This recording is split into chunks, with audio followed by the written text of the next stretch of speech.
unión. 30 años de duro exilio, extranjero domicilio, qué pena de son que canta mi errante generación.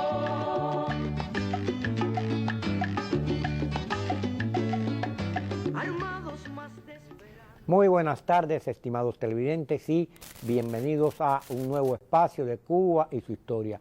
Hoy nos acompaña el doctor Santiago Cárdenas. Ustedes lo conocen perfectamente. El doctor Santiago Cárdenas es médico de profesión, pero a la vez es un destacado laico de la Iglesia Católica cubana. Y no me refiero solo a la Iglesia Católica de aquí, de Miami, de los Estados Unidos, sino que él viene practicando la religión católica desde muy joven en su nativa Cuba. Bienvenido, doctor Santiago Cárdenas, es un placer que estés aquí, siempre es gratificante hablar contigo y sobre todo recuerdo esta breve conversación que hemos tenido fuera de cámara antes de salir al aire y realmente pues es fascinante compartir contigo. Muchas gracias. Santiago, hay mucha preocupación dentro de los cubanos en general y de los católicos cubanos. Un sector del catolicismo cubano, tanto dentro de Cuba como fuera de Cuba, está preocupado no con la actuación del sacerdote, el de parroquia, y de algunos destacados miembros prominentes de la iglesia, sino con la política que a partir de las palabras que pronunció el actual arzobispo de La Habana, cuyo nombre voy a leer porque no me lo sé exactamente, Juan. Monseñor Juan de la Caridad García Rodríguez, pronunció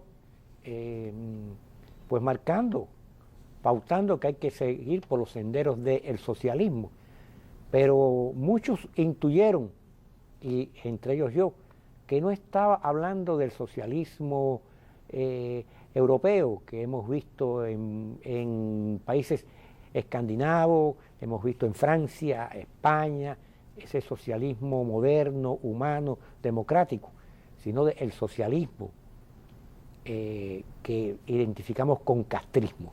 O sea que realmente no hay ninguna variante. Y él dijo que esa era la manera de alcanzar metas. Y me pareció escuchar, claro, con un tinte eclesiástico, espiritual, pero palabras que en algún momento pronunció Fidel Castro.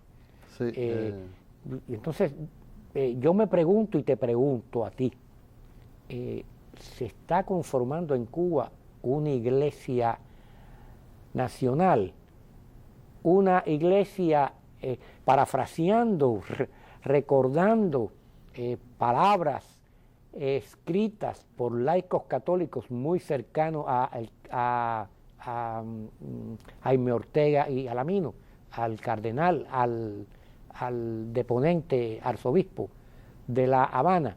Se está labrando una iglesia leal, como ya habían preconizado una oposición leal. Sí, los obispos se nombran por su nombre de pila. En este caso es Juan de la Caridad.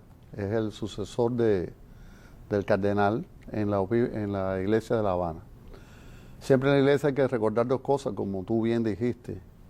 En primer lugar, que iglesia somos todos los bautizados, y por lo general nos referimos a ella cuando nos referimos a la jerarquía, que es el caso que vamos a analizar. Y segundo, que es muy importante recordar que cada obispo es el gallo que más canta en su diócesis. En definitiva, cardenal y papa y todos estos títulos que se dan no son importantes. El papa no es nada más y nada menos que el obispo de Roma, donde tiene su catedral, San Juan de Letrán. O sea que lo que dice Juan de la Caridad pues es aplicable a la iglesia de La Habana, que es su diócesis. Es insólita, las declaraciones son insólitas, porque como también muy bien dijiste, hay muchos tipos de socialismo.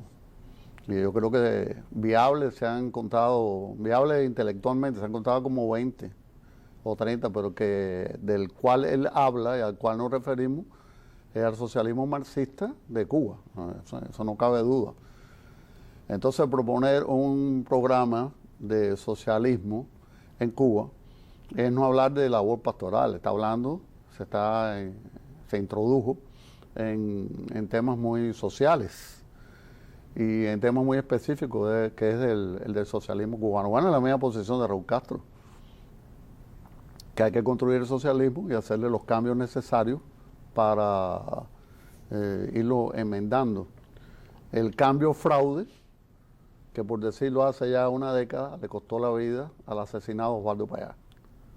O sea que es paradójico que dentro de la iglesia surjan esas posiciones, digamos, polares, en cierto modo ambiguas. Y cuando él se refiere a esto, pues tiene una segunda parte que casi nadie habla de la declaración, que dice, nada de capitalismo. En la misma declaración dice, hay que arreglar el socialismo y nada de capitalismo. Bueno, un error garrafal. El capitalismo no se construye, ni tiene ideólogo. El capitalismo es el liberalismo clásico europeo, que tiene un subproducto que se llama capitalismo. En la parte económica sale solo. No es que él decida, ni las personas puedan decidir construir o no el capitalismo. El capitalismo es espontáneo. Surge en el trueque, en el cambio, en la ganancia de la plusvalía, en el capital que se acumula y demás. O sea que los pastores no, ni él ni ningún otro debe meterse en esa bueno, entonces, ¿por qué se mete? Bueno, yo pienso que hay tres grandes fuentes de las cuales deriva su opinión. Primero, la política de deshielo de Obama, que la iglesia cubana la ha aceptado tácitamente. Acuérdate del repiqueo de las campanas. Tácitamente no, muy entusiásticamente. Segundo, él se tiene que poner en el legado, ponerse en los zapatos del que lo precedió, que es el cardenal. Está actuando como el que asume el legado del cardenal. Y tercero, la política concesiva de su eminencia, nuestra santidad, el Papa Francisco, que se pudiera hablar mucho de eso, no es motivo del programa, pero evidentemente es un doble rasero. Por cierto, quiero que menciones las declaraciones que en 14 y medio, una entrevista que le hicieron al sacerdote párroco de la ciudad de Placeta, sí, en Villa Clara, francés él, sí, y quiero que mencione eso en sí, algún momento, cuál es la opinión que él dio de la visita del Papa Francisco a Cuba. Sí, estamos hablando de un sacerdote. Termino con el Papa brevemente. Va a Brasil y dice formen lío, para decirlo escuetamente en la clave que nos entendemos. Y va a Cuba y dice estése quieto. Entonces, es por decir solamente un ejemplo, una política de doble rasero. Una cosa para Latinoamérica y otra cosa para dentro de Cuba. En los mismos Estados Unidos fue muy crítico, con razón, de las contrariedades que hay en la sociedad norteamericana, de la emigración, de las prisiones. Sin embargo, en Cuba no habló nada de eso. No, y los emigrantes en todo el mundo, es noticia, primera página, acoge emigrantes en Europa y demás, pero los 6.000, 7.000 que tenemos actualmente y los anteriores, en Centroamérica nadie habla de eso. Son católicos, bautizados, y son cubanos igual que nosotros. Entonces, es una... En el Papa Móvil se le subió un disidente, Saqueo Báez. Le puso la mano en la cabeza, el otro día en el avión no se acordaba que había disidencia en Cuba. Entonces, ahí hay mucha tela por donde cortar, pero bueno, no es motivo del programa estar enjuiciando al Papa. Yo escribí en un artículo que se decía recientemente que se había vuelto a consolidar la represión, igual que hay represión para los disidentes dentro de la iglesia en Cuba. Mencioné esto del Papa, pero mencioné también la historia del Padre Iván. El Padre Iván es un hombre ascético, estilo Pío XII, que anda descalzo. ¿Quién es el Padre Iván? El de Placeta. Ah, el sacerdote francés, porque es de nacionalidad francesa. Francesa, sí, claro. Que está radicado en... Lo hemos visto aquí varias veces en Miami, porque él da su vida por los pobres y viene a buscar aquí, que es la fuente de financiamiento de vez en cuando, 1 o 2 veces al año, y pienso que se equivocó porque fue a los programas de la media. Él ingenuamente, con su mentalidad quizás francesa, no se da cuenta que asistir a programas como los de CAO y demás son vistos en Cuba. Y yo creo que se le fue un poquito, se pasó un poquito de la línea roja, como decimos, y muy crítico del gobierno. Pero es un hombre que para él no quiere nada, ascético, descalzo, anda descalzo. Y cuando llegó a Placeta, pues se encontró con la dura realidad de que ya se siente vigilado, ya explícitamente tiene que ser un poco más activo, y ahora hay una entrevista en 14 y medio que así lo define, pidiendo cosas, que es lo que pienso yo que deben pedir los obispos. Un diálogo entre el gobierno y la oposición y la el iglesia, cese de la represión. Él también pide diálogo con la iglesia. Y con la iglesia. No me extrañaría, y estoy aventurándome, que al padrecito lo designen a cualquier parroquia de Francia en algún momento de los meses por venir y tenga que irse Incluso de Cuba. en esa entrevista que yo también leí, fue crítico de la visita del Papa Francisco a Cuba. Él fue crítico de esa visita. Dice que en Cuba, lo que habías dicho tú antes, no tocó los temas que debía haber tocado, que sin embargo sí ha hecho en otros lugares. Exacto. Entonces, pienso que él asume como cura de barrio, como cura de pueblo, como esa iglesia que mencionaste al principio, lo que otros en los niveles jerárquicos debían de hacer. Y bueno, yo pienso que la opinión del padre no es la única que hay en la iglesia, que mucha gente, pues, muchos católicos piensan igual que él, y que de una manera o de otra, en tiempos por venir, pues, esas cosas volverán a la superficie. Todo esto se da en el marco que no se nos puede olvidar, que es una iglesia que ha tenido siempre verdugos de cuello blanco, como Carneado, el primero, que ya murió. Luis Felipe Carneado. Yo creo que yo no sé si en otros países, pero son pocos los países, en Hispanoamérica sé que no existe, que hay una oficina para atender asuntos religiosos. No, eso es único en Cuba. Después de la muerte de Carneado viene su clon, o su clona, María de la Caridad, mira qué nombre más curioso, que es la controladora, la persecutora de la iglesia. Sino que de dice todas las iglesias. De todas. Y de todas las creencias. De todas las creencias. En esa oficina se controla todo, hasta el detalle, por medio de computadoras y métodos muy científicos de represión. Desde las Biblias que pueden entrar en el país hasta los pasos que va a dar una procesión, lo digo en términos católicos, detrás de los pasos que puede dar el pueblo de Dios detrás de una procesión que esté autorizada. Esto es inédito y se conforma dentro del modelo cubano de Iglesia Nacional, escrito cerca de las iglesias nacionales. Yo quizás use una palabra, ahora una expresión un poco fuerte, pero es lo que tengo en mente y es lo que concibo, porque la iglesia es una institución universal, Sí. De carácter que hay que respetar. Estés de acuerdo o no estés de acuerdo tú, Claro. con la divinidad de Cristo, o de Mahoma, o de cualquiera de estos profetas. Filosóficamente, cualquier iglesia, y estamos hablando de la católica, hace contribuciones universales al bienestar humano, porque te enseñan buenos hábitos, buenas costumbres. Y yo me pregunto, dentro de mi concepto, y voy a usar esta palabra, ¿por qué doblar la cerviz frente a una tiranía ocasional, transitoria, encerrada dentro de una isla? Bueno, no tiene una respuesta ¿Cuál es la lógica. respuesta que se le puede dar a No tiene eso? una respuesta lógica en este momento. La universalidad de la Iglesia Católica, ¿dónde queda aquí? Bueno, cambia mucho. Yo pienso que a partir de la asunción de Lenin al poder en el 17, el primer modelo de Iglesia Nacional es muy cruento, de fusilamiento, de cárcel y demás. Se calcula que al menos 100.000 sacerdotes en la época entre Lenin y Stalin fueron desaparecidos. Pero para ser justo, en Cuba no sucedió eso nunca. Exacto, porque es otro modelo. El segundo modelo, que es un poquito más elegante fue el de los chinos. De ahí viene el nombre de Iglesia Nacional. A los 5 años de la toma de poder de Mao, se establece una asociación patriótica cultural china, que es como un intermedio para controlar a la iglesia. Y básicamente esa asociación le quita a la iglesia una cosa fundamental, que es el poder de decidir, ordenar a los obispos, que es la base de la sucesión apostólica.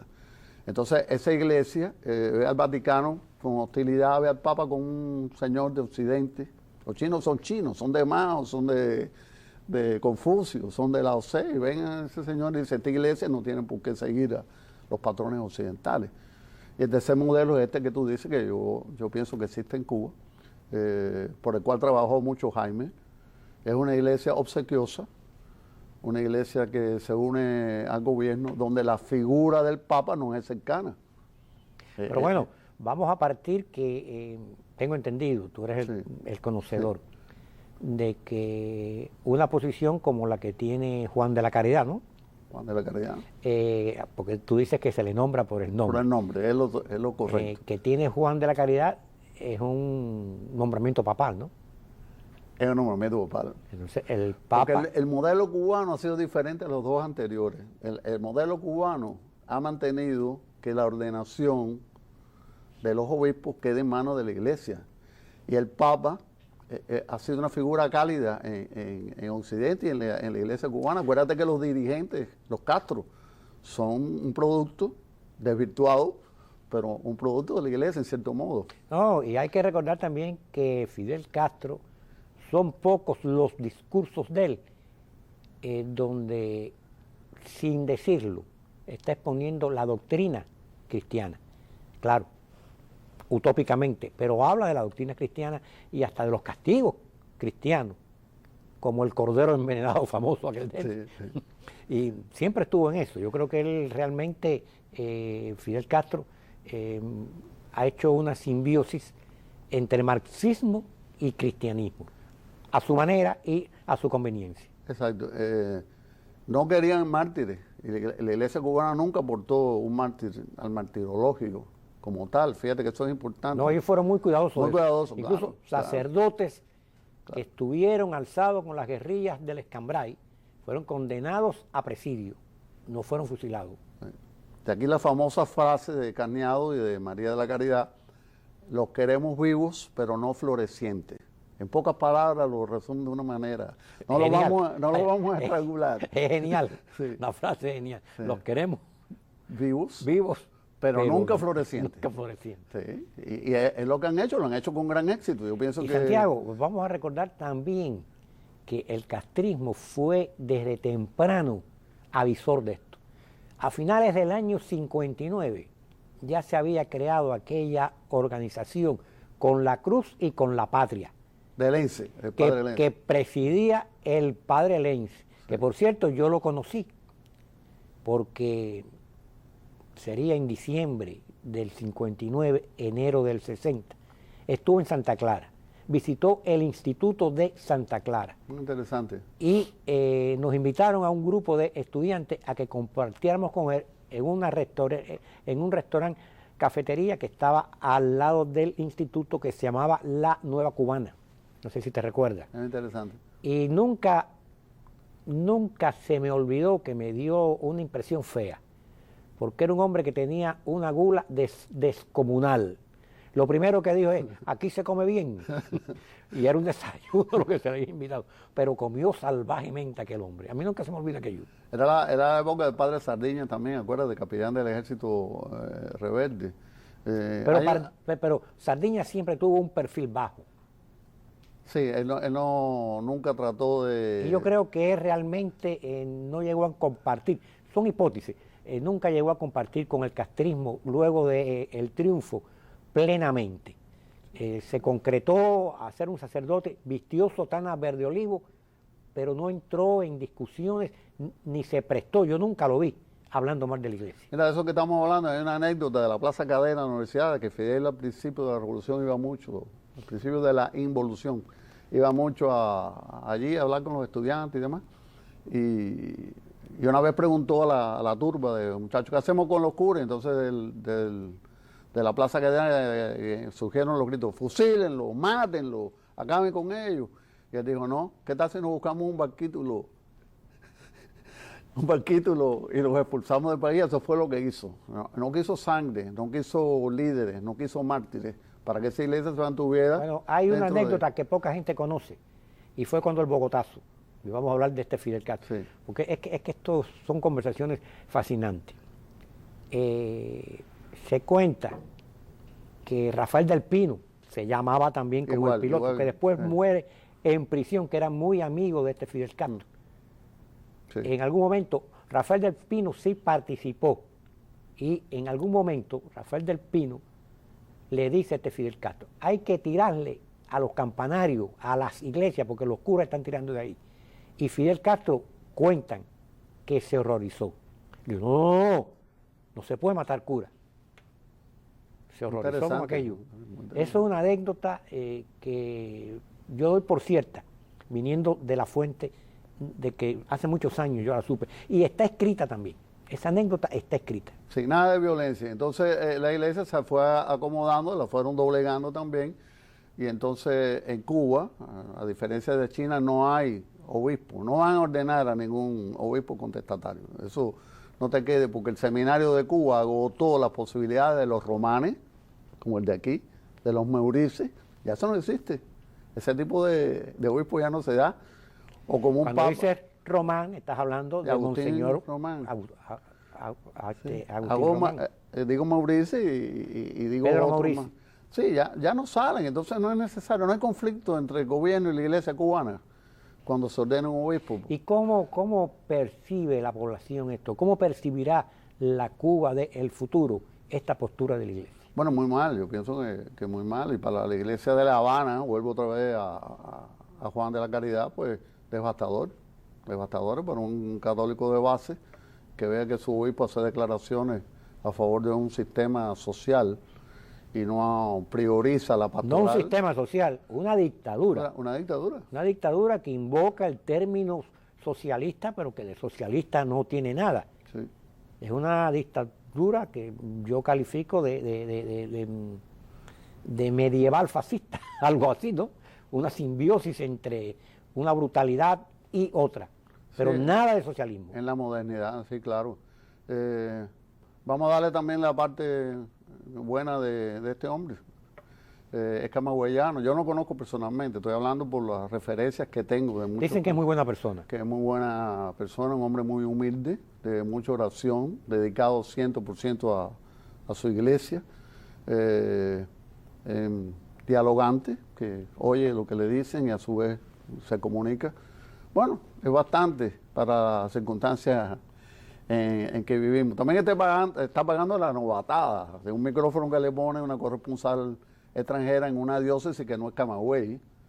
Es la diócesis clave de la isla, donde están las embajadas, donde está el polo atlántico, donde está la anunciatura. Creo que también irá aprendiendo y se irá cuidando un poco más las próximas veces que hable públicamente para hacer un mejor papel, porque el primero fue definitivamente desafortunado. Santiago, nos quedan unos 5 minutos y quiero derivar a un tema actual.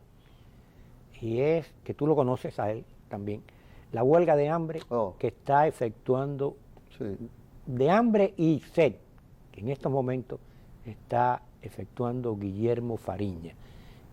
Algunas personas se me han aproximado y me han dicho que eso es suicida. Tú eres médico, tú sabes lo dañado que él, tú me lo has comentado, que él viene de otras huelgas de hambre.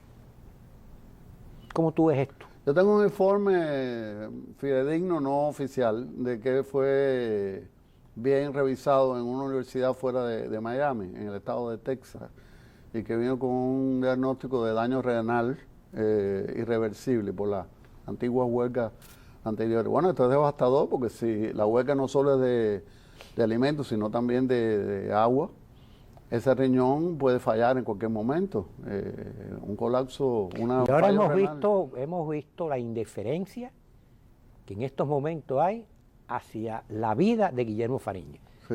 hacia salvarle la vida, porque lo lógico hubiese sido que él no hubiese entrado en esta huelga de hambre, o por lo menos abogar ahora para salvarle la vida. Lo que él le pide al régimen de Castro es bien poco, al régimen de Raúl Castro, que se respeten los derechos humanos en una sociedad democrática, esto es básico, que no se golpee más Que no se agreda a las personas. a las personas, Claro. sobre todo a las damas de blanco, como hemos visto que en el domingo anterior a este fueron brutalmente golpeadas, reprimidas.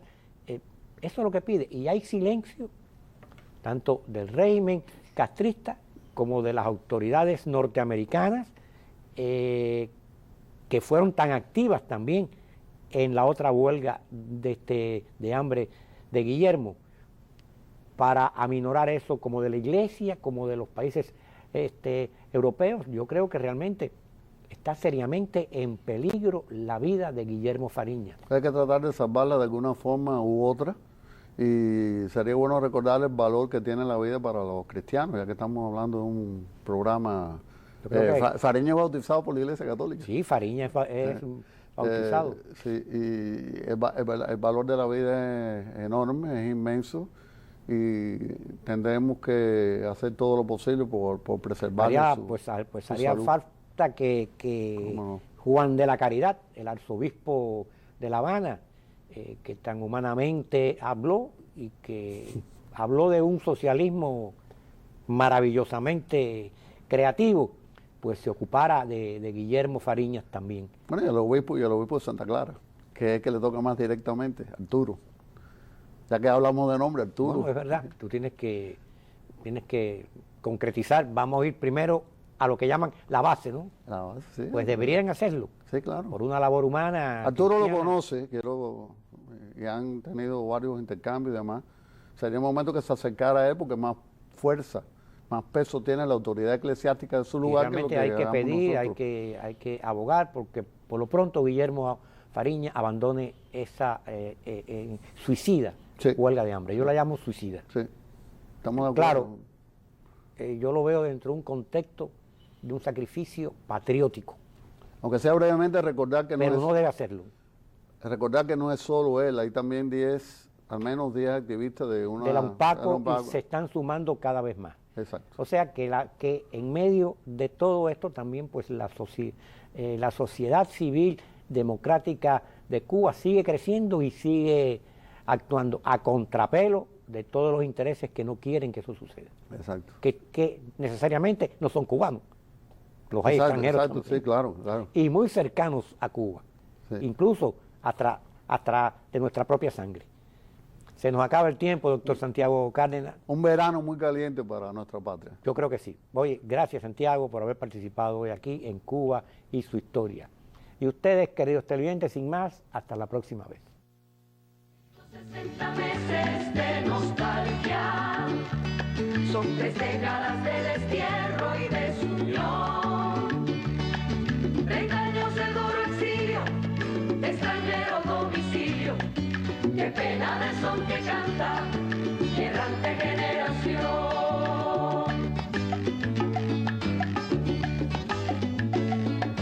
Armados más de esperanza que de metralla allá en Girón.